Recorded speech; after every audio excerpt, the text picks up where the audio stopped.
राहुल गांधी को पहले संसद में बोलने नहीं दिया गया, बाद में उनकी सदस्यता रद्द हो जाती है। आपको क्या लगता है कि अडानी महाघोटाले से ध्यान हटाने के लिए, उनके सवालों से बचने के लिए ये सब कुछ किया जा रहा है? देखिए, मैं खास करके नरेंद्र मोदी और अमित शाह को, मैं गुजरात से बिलोंग करता हूं, तो 2001 से बाखूबी जानता हूं। वो मुद्दों को भटकाने में माहिर है। वो जब जब उनको लगता है कि उन पर अब उनका जो ज़मीन है वो नीचे से सरकने लगता है, वो हमेशा मुद्दों को डाइवर्ट करते हैं।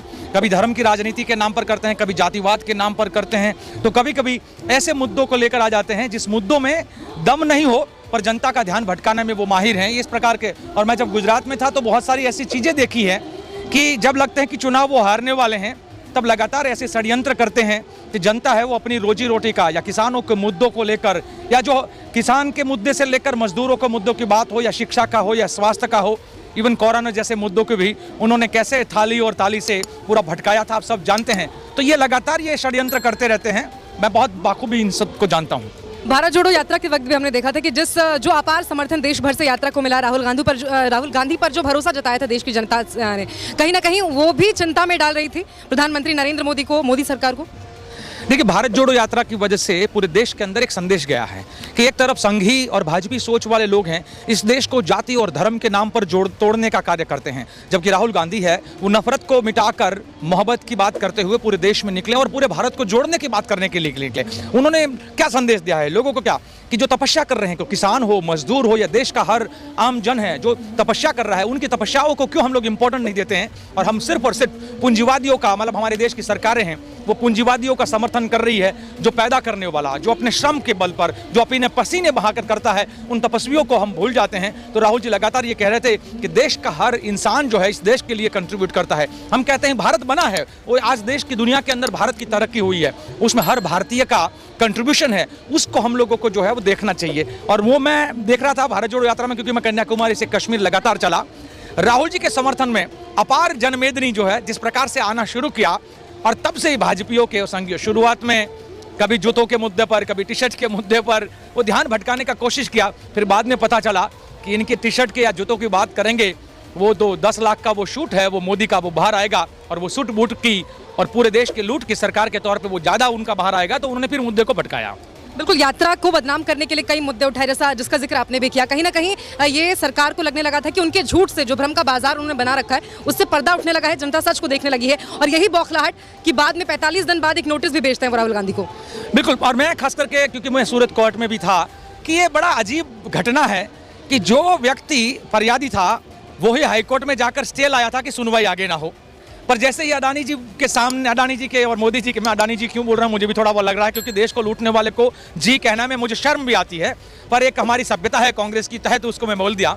तो एक तरफ मोदी और अडानी, जिसको हम लोग 2013 से बार बार गुजरात में देखते थे कि मोदानी मॉडल है, मोदी और अडानी का ये पूरा एक कॉम्बिनेशन वाला मॉडल है जिसमें देश की जनता को लूटने का काम होता है। पहले गुजरात को लूटा और अब पूरे देश को लूट रहे हैं। तो जब भी राहुल जी ने इस मुद्दे को उठाया संसद के अंदर कि ये भाई अडानी के 20,000 करोड़ कहाँ से आए, ये जो पूरा मुद्दा, तब से मोदी जी को मिर्ची लगी, और उन्होंने तुरंत ही वो पूर्णेश मोदी को कहा होगा भाई वो हटा लो अपना स्टे वाला वापस और फिर से सुनवाई शुरू करो। फिर से सुनवाई शुरू होती है। एक और पेचीदा सवाल जो गुजरात की जनता पूछ रही है, मैं गुजराती होने के नाते पूछना चाहता हूँ कि जो सुनवाई करने वाला जज कोई और था और जजमेंट देने वाला जज कोई और है, तो ये क्या उनका अंदर से क्या न्यायतंत्र पे पकड़ है, वो भी एक बहुत बड़ा मुद्दा है।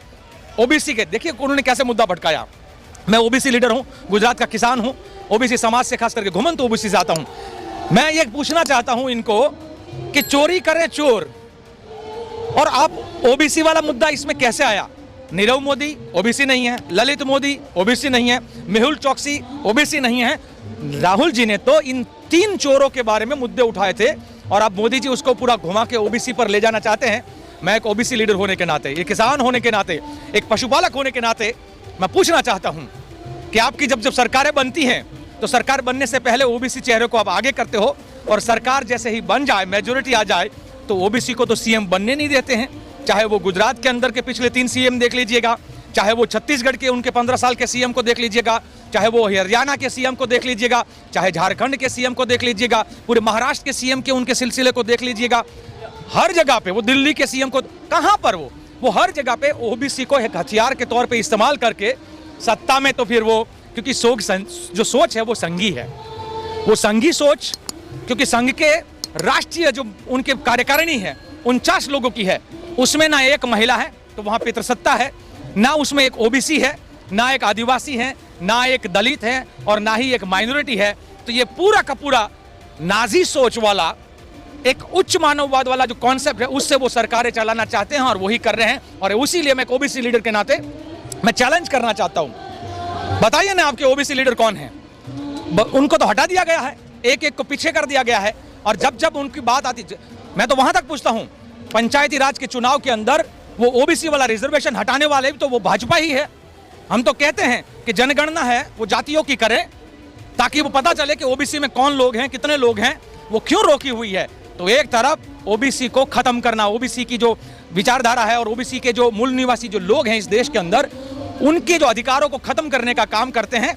और जब पता चले कि अब उनकी जमीन सरक रही है तो फिर ओबीसी के नाम से खिलवाड़ करते हैं। मतलब आप कहना चाह रहे हैं कि केवल राजनीतिक लाभ के लिए सियासी मुद्दा बनाते हैं, जब जब चुनाव आता है तो जाति धर्म के मुद्दों को उठाकर राजनीति करने की कोशिश करती है ये सरकार। बिल्कुल यही काम उनका है और वही कर रहे हैं। नहीं तो हमारे साथी तो पूछते हैं, वो कहता है चौकीदार हूं, वो कहता है मैं चौकीदार, असल में वो है भागीदार।